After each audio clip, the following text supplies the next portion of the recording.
coming up. At least 5 people have been shot, 2 have died, and there may have been another deadly attack in New York City just last night. For Vault Studios, I'm Will Johnson. You're listening to The Daily Crime.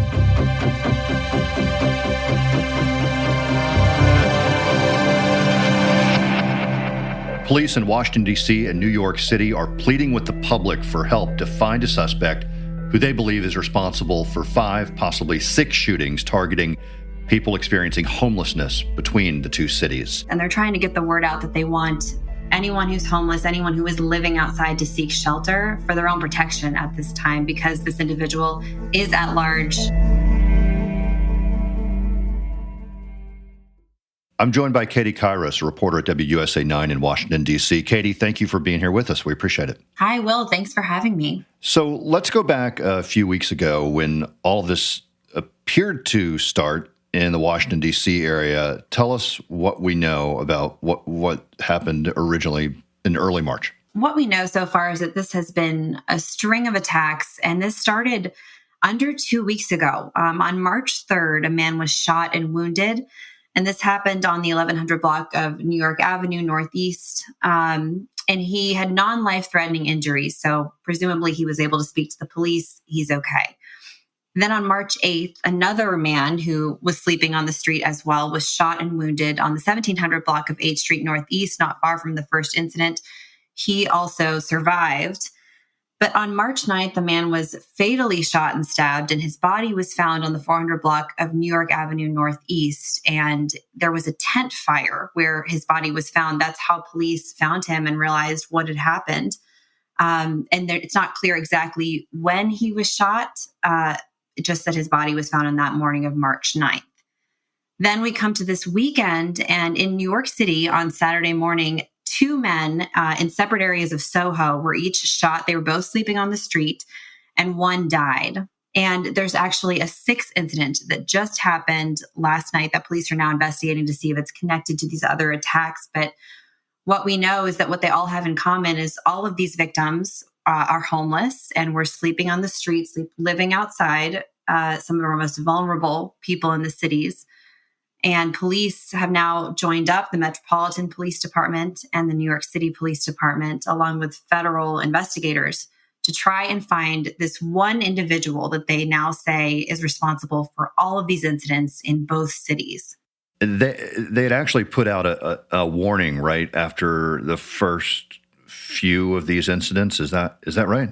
I believe they did, but to be honest, we didn't have a lot of reporting on the first incidents, and we didn't have scene video of when this happened. I think that we were notified when the man was found dead, and I'm sure we were notified of the other shootings, but there has been a rise in gun violence in recent months, and so I don't think it attracted the attention it needed to until we realized that this was one person responsible for all 3 of the shootings in DC, and then who police say went up to New York and has continued to shoot even more of these vulnerable people.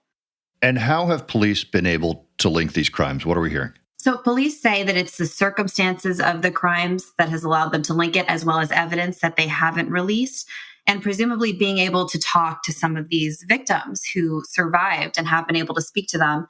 They also have surveillance images of a man dressed similarly in DC and New York. And in the New York photos, he's wearing a balaclava. So that's a type of ski mask. It's covering his head and much of his face. But police say they are certain that this is the same individual, the same man who is responsible for all of these shootings. But Katie, that video from DC, it's not distinct, but you can almost make out the features on this man's face.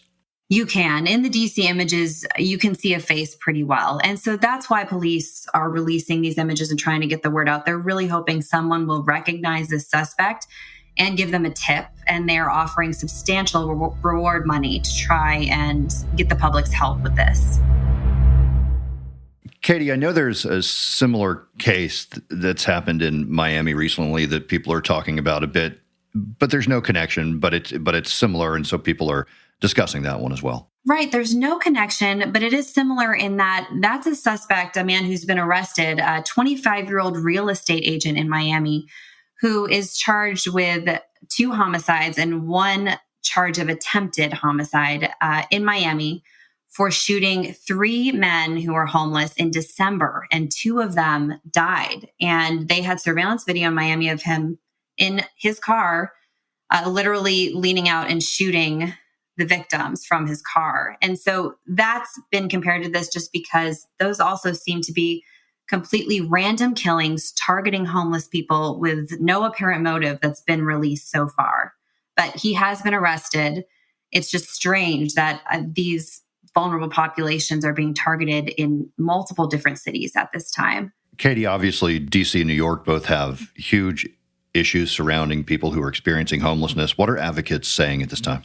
That's right. And homeless advocates have been holding prayer circles and vigils related to these attacks. Of course, the homeless issue and people experiencing homelessness and needing shelter has been a huge issue in both DC and New York for quite a while. But in DC, those tent encampments where one of the victims was found have been on the rise. There are more than 100 of them in the city.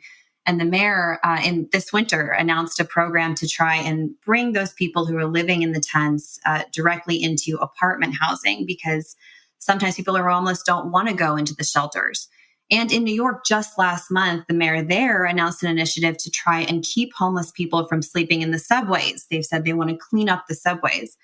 But of course, both these initiatives are getting underway. And in New York, people who may have been sleeping in the subways are now sleeping on the streets. And some of them have now become victims of these crimes.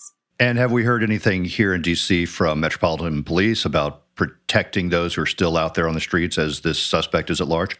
Yes, MPD officers are trying to do outreach to people who are still sleeping on the streets, and they're trying to get the word out that they want anyone who's homeless, anyone who is living outside, to seek shelter for their own protection at this time, because this individual is at large. They don't know where he is now. Police have not said whether they think he may be originating and live in DC or live in New York, and they currently don't have him. So they want anyone who's living outside to take shelter.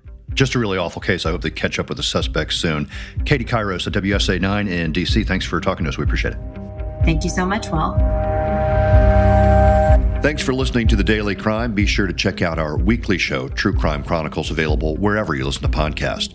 For Vault Studios, I'm Will Johnson.